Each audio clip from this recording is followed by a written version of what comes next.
Hello and welcome to UX Leadership by Design. I'm Mark Baldino, your host. I'm also the co-founder of Fuzzy Math.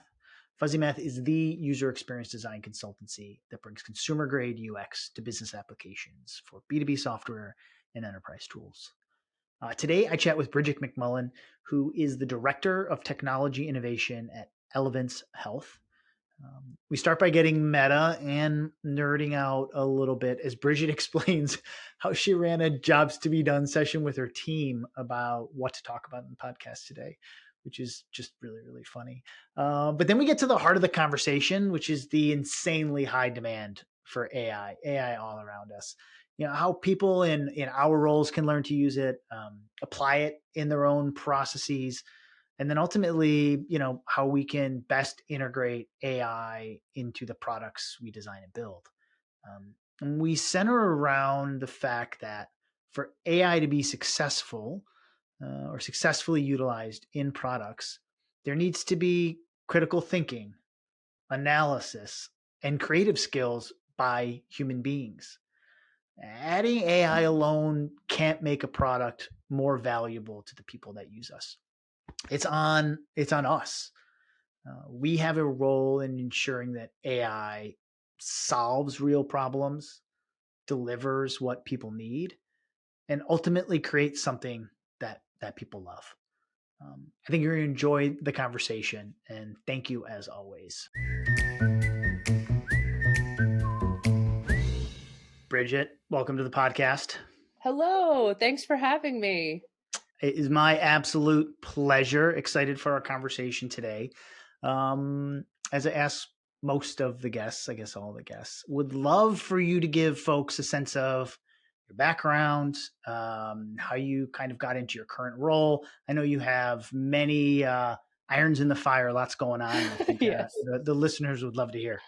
Yes, I think most of your listeners are probably design, but my entire background is product.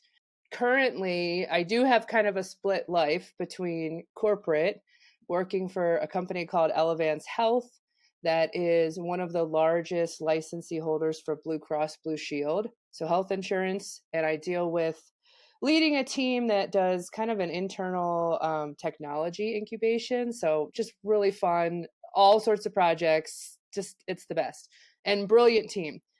And then my other split life is I teach at Northwestern University for multiple classes, but the one that I'm doing now is one that actually you have come guest lecture at. It is an intro class to digital product development. So it's for juniors and seniors that either they have background, maybe they don't, but they want to learn the whole process. And we partner with professional clients and take them through that. And it's really fun.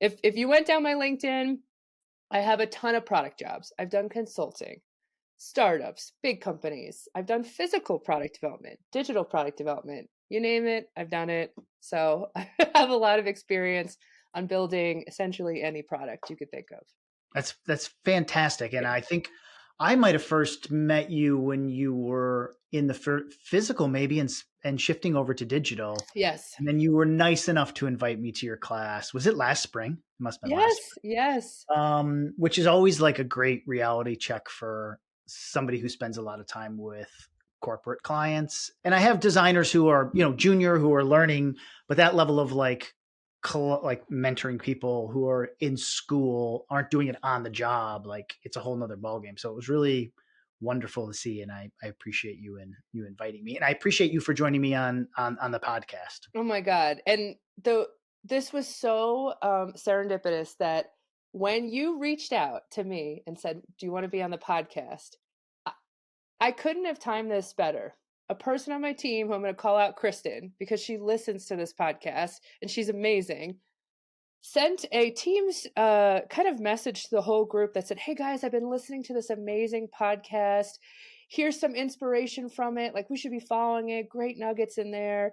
And I said to her, I go, is this Mark Baldino's podcast, the UX leadership?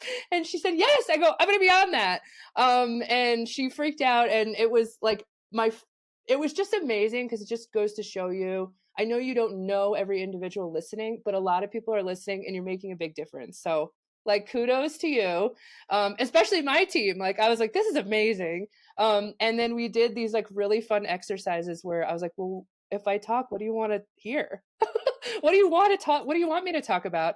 And then we went even more nerdy because I am a nerd on jobs to be done. And so I want to share the 3 that she shared with me on what your podcast jobs to be done is before we get into AI. So she said the jobs are teach me something new. That's why I listen. Validate I'm doing the right things, and specifically soft skills, a lot of like UX leadership soft skills. Am I doing the right things there? And then inspire me when I'm stuck, probably more in like creativity stuck and how to think. How Yeah. isn't that beautiful? I mean, fantastic. Well, first of all, Kristen, thank you Yeah. for listening. Thanks Yeah. to everyone for listening, and amazing that you, Kristen, that you brought it up to Bridget as we were talking about I Bridget can't joining believe me. it. I also think, Kristen, to be quite honest, it actually maybe prompted Bridget to schedule it and get going on it. So I appreciate any push there. And I love the meta product digital design, nerdiness of doing jobs to be done about a Yeah. podcast. It's fantastic. And it's kind of, it's funny. It's the process. I probably, as I consider myself a practitioner of user-centered design, probably should be talking to my audience and asking them what they want to hear more often, as opposed to assuming. So this is super helpful Well, all the way podcasts are around. hard. I mean, when have you listened to a podcast and filled out feedback? It's not the Yeah. same as like other channels. So But hey, it's absolutely fantastic, and I love learning about it. And I think I told you this when we were chatting pre call, but I tell most people, like, I've been doing the podcast for a little over a year now, and it's been the highlight of those yeah, 14 months. Like, the conversations I'm having are just fantastic. And then we do kind of promote it on LinkedIn, and just some of the conversations that happen that I'm not part of, where people link yeah, back to it feels very rewarding. But my what I feel is my job as a podcaster is really to give you and other guests a forum to share their knowledge. And I really do that first. Jobs to be done of teach me something new or give me some skills that I can take away is really something I want people to leave with, because I don't operate my company or my life in like a always my head in strategy. I'm really practical and pragmatic. And I mm. think I want people to have that component when they listen, which is like, oh, that's an interesting idea. Let me jot it down. Maybe I could use it on my next project or in my current role. Because it's really just as if you and I were having lunch and someone gets to listen in that doesn't know us. And if you get that at scale, I do think it's comforting to know like what are different leaders talking about? What should I be thinking about? And Yeah. it's a lot faster than reading tons and tons and tons of articles. Yeah, that's for So sure. And plus, if you can handle listening to me at 1.25 or 1.5 speed, you can also speed it up, and they go a little bit faster. Remove, true. remove all of my numerous sort of ums from the equation. But I mean, you mentioned part of what we wanted to chat about Yes. in your role, which is I don't know if it's an overhyped or underhyped topic in terms of AI, but Oh, I personally am trying to get more product folks on the podcast, because I feel like the yeah. dynamic between design and product is it's still underutilized in some way, shape, or form. I don't know how it's possible. We've been working together as teams. We've Oh, been working together for years, but I just feel like the maturity of both of those organizations needs to grow at the same time for them to both be effective. If not, one is sort of has too much on their shoulders. So I appreciate you coming with kind of a product perspective, because I talk to a lot of my designers about AI, right? yeah. And how we should be using it internally, and how we should be helping our clients use it, and how, as with digital product designers, how do we actually want to integrate it into the products of our clients? Like, I think you're doing everyone a disservice in your sphere if you're not thinking about AI right now. And I Yes. don't mean hyping it or whatever, wherever it is on the sort of the curve of exposure. It's Yeah. really like, how do we use this as a tool, as digital product designers, as product management? How can I get the most out of it, and how can I learn about it? So I'm kind of excited to sort of to talk about it. And so, like, when you're talking to your team, or maybe personally, what is a recommendation for, like, how do I make AI work for me? Yes. So, and I think it's a split life, right? Okay. You have if you work at a company, startup, corporate, even as a freelancer, how do you use it with what you build for whoever your audience is? But then you also have the other life of how do you use it for yourself for like productivity, right? And I would say that the biggest thing that I've learned with it is there are people, I think, that automatically hate hype. Automatically, like, it's not as great, it's stupid, and they sit on it. And they don't like, and I would argue I have had this personality in the past. Now I think it's something that it's so kind of ubiquitous in everything you do that you really should just jump on it. Like, just open up ChatGPT. Just try to use it. Would you actually use it? For our students, there's some really fascinating arguments on whether you should allow students to use AI in the classroom. And we're teaching a digital product development class. So we say, yes, you should use it. and here's the policy, and here's the pros and cons. If you commit to it, make it work for you. Don't just do that thing that you tried it, you hate it, and you just throw it away. For designers, like the time you spent finding the perfect stock image, I mean, use AI to help that you get it faster, right? I even read on your website, you guys wrote about this. I feel like you wrote about a lot of We did like write about it. product I just recommendations. you're the best advertisement for Team Fuzzy I'm Math a right nerd now. and I do my homework. I Okay. love it. I love it. Listen, we're doing the research before the call. I appreciate it. We did. We because the team and a few team members in particular, not that they want to get caught behind, but they're like, there's some real power here, Yeah. and what can we do? And that's specifically in kind of idea formation and generative text, and then you have the whole like image dynamic, image generation, or as you said, like image curation, where when you're I mean, the reason generative AI, which is one sort of classification of what AI can do for us, but the reason generative AI is so popular is because it's doing stuff that takes human beings a really, really long time to do. And that's insanely powerful. And Yeah. then it turns us into information sorters, which we're a Yeah. little bit better at, right? Like our job, maybe we're not the most efficient at coming up with 50 variations of a landing page or 50 finding 50 stock images, but we are pretty good at sorting through those and using quality criteria to help filter AI. And that's kind of what I talk to my Yeah. team Well, and it's so fascinating too, because if you were alone in a room designing a web page and you came back out and you showed what you thought it was, and then you also use an AI tool to do it, are they the same? Because could you have like elevated your design if you also had access to like, what the spit out answer would be on, this audience, this tone, this edginess, etc. But I think you touched on a good point of like we're the information sorters. about. Yeah. And that's what I'm very passionate about, which is like the age, if we talk about soft skills, the age of critical analysis and spending your creativity on the hard stuff, not the stupid stuff, not the stuff that is like collecting at the end of it. You don't show a lot for it. You formatted a Miro board to be really good to present Yeah. some research. No, I mean, what's the good meat? That's the stuff that I think if you use these tools in a way that it helps get you there faster, that's the stuff that you should really be focusing on. And a lot of times, like the biggest thing that is fascinating to me is like you're your own quality control with some of these tools. You are the one, and now you've had X years of experience. Your version of what good design is could be something different as someone else with, 1 year experience. Who's right? It comes back to like how we live our day to day now. And so it's just very, very interesting to be critical of the tools in a way that it like elevates, I think, what your outputs are. Yeah. I mean, I'd like to get to some of there's a cautionary tale in there as well. Yes.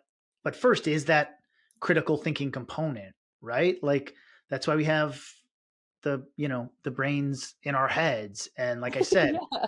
can you get things, or as you said, can you get things faster? Can I get more alternatives out? And like, how do we, how do we help people on our team not just use it, but think critically about it coming back and make decisions about it and applying like a human lens to the output. And the truth is, I think people are scared because there's a lot of unknown in AI, Yeah. but you do this with tools all the time, right? Yes. There's lots of data in, a little bit of data into Google for, 25 years, right? You get a lot out, and it's up to human beings to sort that information. I mean, there's not obviously an algorithm behind it, but to figure out which of these is the most helpful for me. So it's not a pattern I think that people aren't used to.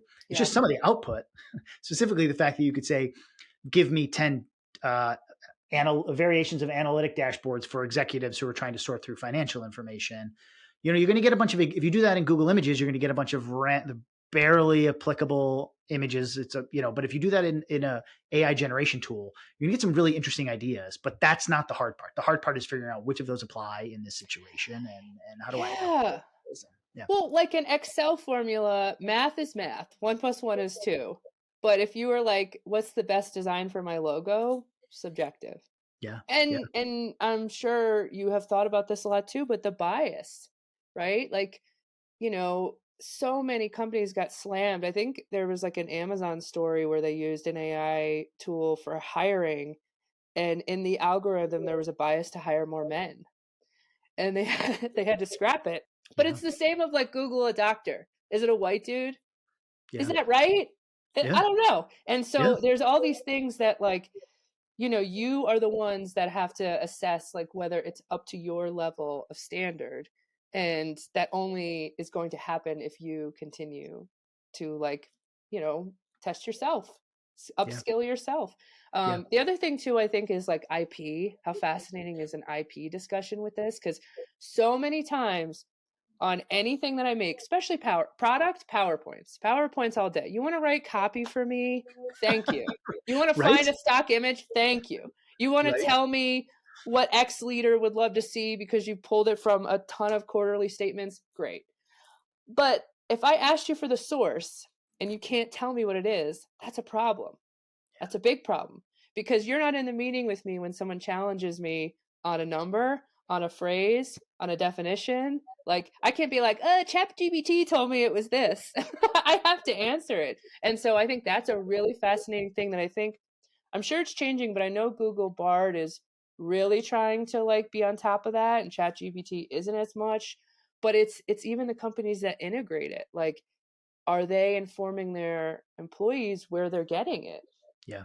That's the Yeah. power is they get it everywhere, but then it's like, well, we can't actually tell you where we get it, Where we get it. Yeah, right? no, all that stuff is like to be continued or to be sorted out in the future. They're just starting to run into those. That's a great future edge case, which is what's the source of this? Who owns this? How credible is this? And if you're using it as a design tool, I mean, as we're a consultancy, right, and we're coming up with ideas, I mean, I guess we could source it as though we came up with it, but Yeah. but the truth is I think it's to the benefit of our clients to be, Yes. it's to the detriment of our clients not to be looking for accelerators in the way we think and operate. And we need to be able to come in credibly and say, hey, we used a third party tool. Now we're going to kind of do a level of refinement, but we got to that initial result, that initial set of ideas, concepts, comparables faster because we used AI. But I think you're right when it comes to push comes to shove. If you have to defend that idea, it's going to be hard to source. But I do think for designers in general, sometimes that level of subjectivity that they have in their Yes. designs is sometimes hard to justify. Which, as you know, is why we try to focus on a foundation of user research and of actual kind of building a case and an evidence. And the way I tend to use AI is I very rarely ask it for a question. I generally precede it with lots of information Yeah. and then ask it to sort of be additive towards it, as opposed to solely relying on it as a source of truth. Because, Yes. as you know, if you've used it, sometimes it comes back with answers that just literally do not make sense or aren't clear. And I find out Yes. the more kind of I give it, and I have my own build to the model and my own addition to the model, I can then get a little bit better answers out of it. Yeah. And I think too, that's why it's like you got to find your people. Who are your what are your credible sites? Who are your people that you can check in on and say, how do you go about doing this? Yeah. What's the best way to do it? Even your answer right there. If I told students and I said, you can use any tool you want, but you need to give me a source, and if you do one iteration of it, you will most likely be wrong. So if you hand that in, you're not going to get as good of like a grade as you will of leading it. What you're saying, it's a tool, it's an assistant, it's not the only answer. I know there's a zillion types of AI, and we're never going to cover all of them in this podcast. But I did want to share like a personal use case example, and Great. the takeaway, and I'll take out all the proprietary stuff and keep it vague. But I would say the takeaway was I learned so much more about it by just building like a project, by just getting my hands dirty. And if you do get a chance wherever you work to work with AI or generative AI or large language models, like just try it. Try it. You'll learn so much more than reading anything, than taking any course. And that's coming from me as an educator, unless you like get your hands dirty. So part of my team, we look about, I would say, 6 months to 2 years out. We're not like an innovation group that does like, here's your 5-10 year mind blowing idea. And so we're a little bit more practical with what we do. And we were looking at, kind of enterprise large language models. Because I'm sure you have, maybe you wanted some specific information. Let's think of ChatGPT, and it says, say you wanted information from LinkedIn. I want to know Mark Baldino's latest post on LinkedIn. ChatGPT will say, that's behind LinkedIn's paywall and you have to log in and I can't find that information. Well, every single company is dealing with that. So they're all trying to figure out like, what is their version of ChatGPT and how do they, utilize this technology to be better? And so the use case was when, since we're a health insurance company, when our customers call in to ask questions to our call agents, could we give our call agents like a chat GPT? What would that be like instead of like our existing solutions today? And one of the most fascinating things is, so we did this whole, built it from scratch, research from scratch, the whole product development process. The pros, like the actual factual pros, significantly faster, right? So instead of a call agent searching a site, going through search results, summarizing it, shortening it, then figuring out how to speak to a person for it, that saved massive amounts of times. The cons, and we touched on it earlier, quality control is a nightmare. When you don't have X question equals Y answer like math is so subjective on what you should include or not include. I think about like, if you go to the DMV and you're like, what do I need? They either could like hand you a piece of paper and that's like the not helpful person, or the super helpful person's like, stand here in this line, do this, do this, do this. So what's the line? What should your benchmark be? That's impossible to figure out Right. when you're essentially like starting from scratch, essentially.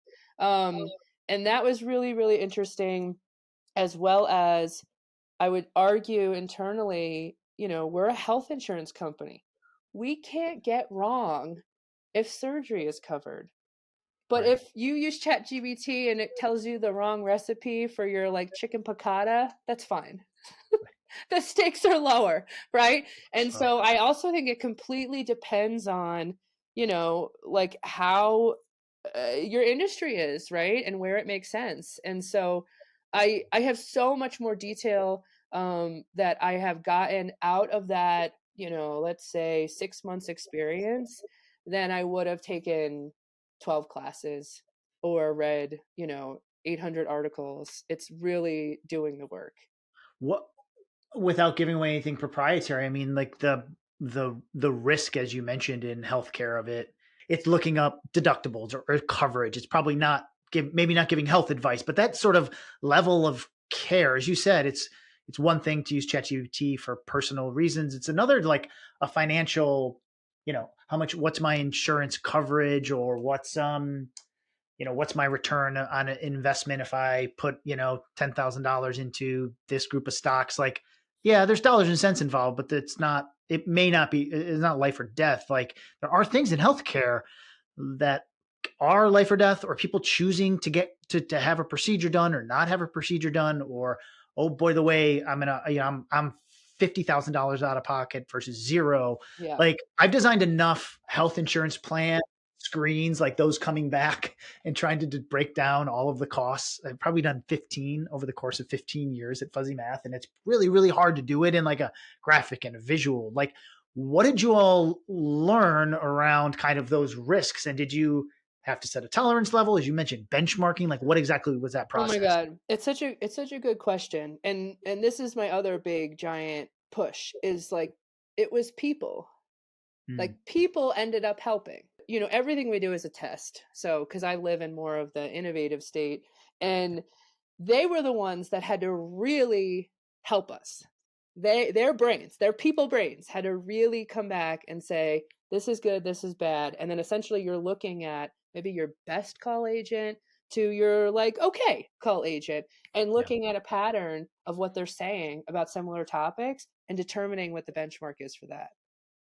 There's no AI in that. That's manual, yeah, right? There's yeah, that is people. And so I always say that you need to have this like subject matter expert promoting the fact of what this could do for you. And they saw it. They were like, "We love this. We want this." But we also know you have to like really go through a lot of information to get it to the point that we want, right? And so I always say that it's the people. It's the people that are the ones that are ultimately going to make it the best based on what your quality standard is. And for us it's very high. The yeah. highest. We have laws on how high it should be, right? Yep, 100%. And I think it's a good message. It's a good lesson, that they're like, it's our first example of just like sorting information that's coming back and filtering it out. Now you're sort of training your model, but humans Yeah. have to be a part of that process, and that's another critical thinking, assessment, Yes. review skill for accuracy of information that's going to be part of this. So let's let it accelerate things. Yeah. It can accelerate and not be too sort of scared of it. Yes. But let's also acknowledge that there's going to be a role for humans to Oh yeah. assess and train and teach and validate. And then it's not just like we're replacing 100%, but we're going to have a vital part in making tools that are AI enabled. Us as designers and product management folks, like, we're going to have a key role in this. At least that would be my take. I think you'd share that. Is that fair to say? You feel like we have a big role here in kind of Yes. making better AI products? Yeah, because even software that can take your hand sketched low fidelity design, you Yeah, plop it in and it makes a beautiful Figma design for you. That doesn't mean you're being replaced. That means I want you focused on, is that design good and do people want it? yeah, Do they yeah, want it or are they going to use it? And it comes back to the traditional design thinking methods and processes withstand any new technology. That is a lifelong trend. Is what do people want? Why do they want it? And how are you going to give it to them that's better than anyone else? And all it's all what you do, right? Like your company offers this. We certainly do it internal. We have custom research tools where we get to talk to real users, and that's where you should be spending more of your bread and butter, because that's the really hard part. yeah, Predicting the future is the hard part. Doing amazing technology, and I hate this, but it happens a lot. Of we have a hammer looking for a nail. And I'm like, no, that's not what you do, right? You start with the problem and you start with who needs this problem fixed, and then you go find the hammer. It's not the other way around. And it's well, I just, mean, as you it's, said, everyone's walking around with the AI hammer oh my God. And, and and I trying to can't, knock things down. trying to knock things down in it. And it's really just a matter of saying, okay, well, what is it? What is it really offering? Take out the buzzwords and the jargon, right? And why would the audience want this? In the case of what I just told you, like these call agents would love to get information summarized faster. Like they would love that. They're on a phone call and they want it to be quick because nobody wants to be on a phone call long when they're talking to customer service. And I think it's just like once you learn exactly what that is, then you have to cater it to that. And that's, that's another giant people piece to this. Yeah, for sure. I mean, we have the tools in our toolkit, design thinking toolkit, human centered design toolkit, which are around hypothesizing what the problems are, doing some discovery around them, figuring out what the opportunities are. It's the same thing of what can the product do to solve for those opportunities, right? To solve for those pain points. And now we have another thing in the arsenal that's, at the forefront of technology right now around AI, but it's really like, how do you mold AI or build a use case for AI that's actually, that's centered around a foundation of a user need and a user goal. There's always going to be marketing and sales pushing for it to be part of the product because they really want to just put AI on the website or another bullet point of like this is an AI enabled. But I think it is the responsibility of the humans, of the designers, of product management, of those folks that are human centered in their work. It is our responsibility, as you said, to make that product be useful for the humans who are going to end up using it, and not do it for don't do technology for technology's sake. Yeah, and I understand some of these technologies is like you got to start somewhere, and people are smart enough, I believe, to see the potential of it. Yeah. But if you're starting somewhere, then you need to promise that. And you can't like promise the world, right? Yeah. You have to make the match. I mean, if we can solve that problem on the podcast, that'd be yeah. I'm sure with your clients, they want the in, world, and you're like, we are I got to start with step one. in great shape. But I think you probably advocate for the same processes, which is let's center it on a problem, let's generate some ideas, and hey, let's go see if those ideas actually work in the real world or in a prototype or in a test or something like that. Yeah, because even the case of like, oh, AI can predict that and predict this, unless some human is consuming that and changing their behavior, it doesn't matter. It doesn't matter what you add to it. Adoption, engagement, usage, paying for things, that's the true validation, right? Embracing the AI piece of whatever that means to you, whether it's your productivity side or whether you want to put it in your products, it will only help as long as you couple it with some of these traditional methods, these traditional design thinking methods. But it's not going to hurt you, I think, like people were originally afraid of.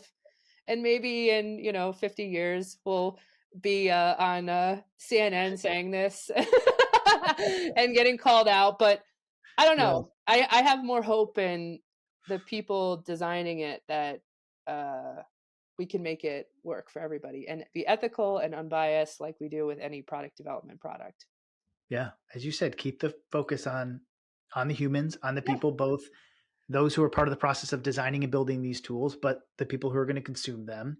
Go back to the basics of build products that people want and need and are going to pay for and love. Like there's nothing wrong with that process, I think, but I think it's a good reminder for the audience that a lot of times when you're working in an organization, it doesn't always feel like everyone's pulling in that direction, but that's a design lead, product lead, designers, individual contributors. It's our responsibility to advocate for that and kind of push for it. Oh my God. And we all know, I mean, I know at huge corporations, especially designers, they're like, it could be this. And the engineers are like, no, it can't. And then product is like, but can we try to meet in the middle? And, and then, you have marketing or, money people saying, well, we only have this. The biggest thing that I always like to think about is even if the delivery of your first round of it isn't great, right? And all digital product stuff, you should be focusing on that 5th and the 10th round. So at least you don't just like do it, throw it in the trash. You're doing it to get to something, and you're just slowly making it better and better, because as fast as we want to move, like it takes time. Yeah, it does. I like it. I think we found a good place to wrap up the conversation. Although Bridget, I could do this for another hour or two. Same. But Probably only Kristen would be listening at that point. Everybody has left except for Kristen. Thank Yeah, you, yeah, yeah. Kristen. So I know you're on LinkedIn because I'm connected with you and follow you. Is that the place for folks to find you if they want to reach out? Find me on LinkedIn. I'm happy to talk to everyone and anyone. And if you're a Northwestern student, take my class, and then you get a front row seat. We'll talk all about this. Well, thank you so much for time and energy today. It's been a delight to catch up with you and connect about AI. So much appreciated. Thank you. I had so much fun. Fantastic. All right. Take care. Bye.